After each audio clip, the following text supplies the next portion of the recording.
Ito guys, ito na yung Calixto ipon natin na dalawang pack. Bali 5 linya sila ganda sa dulo.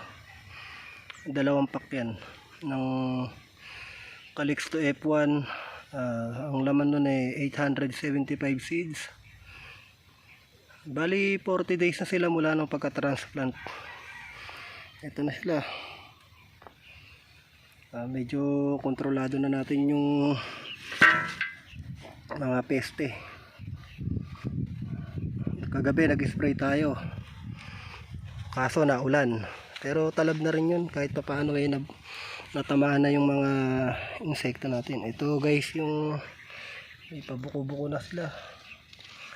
Kaaga ng Calixto, 40 days pa lang magbubunga na. Bago mag 2 buwan baka mag first harvest tayo.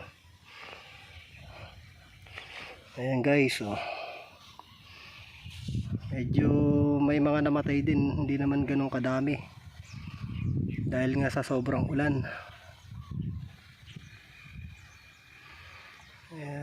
Ang mapapayo ko lang mag-i-spray kayo ng gabi, tapos wag isang gamot ang gagamitin natin, lalo na pag talong, dahil may immune yung mga yan.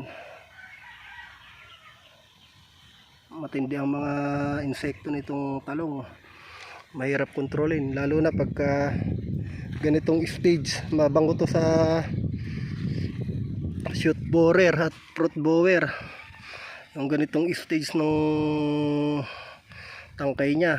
Ayan, mapasukin yan ng mga insekto. Medyo nakokontrol na natin. Mamayang gabi mag-i-spray tayo ng ng Exalt. Hahaluan natin ng Joy saka Downy.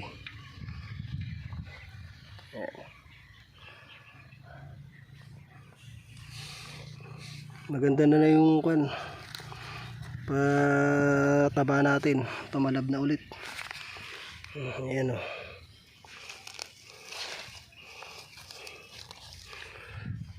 16-20 lang sa mga gusto. Magtatanggal pa tayo ng dahon dito pagka nagbalag tayo. Ito, puputuloy na lang natin ngayon para hindi pa mahayayan ng damo ng insekto yung ilalim niyan. Bali 40 days pa lang siya, maraming bulaklak sa lukuyan. Ang ini-spray ka na dito Megatonic na ang gamit ko dito na foliar sa ganitong stage, kasi kailangan na nun ng pangbunga, potas. Ayan.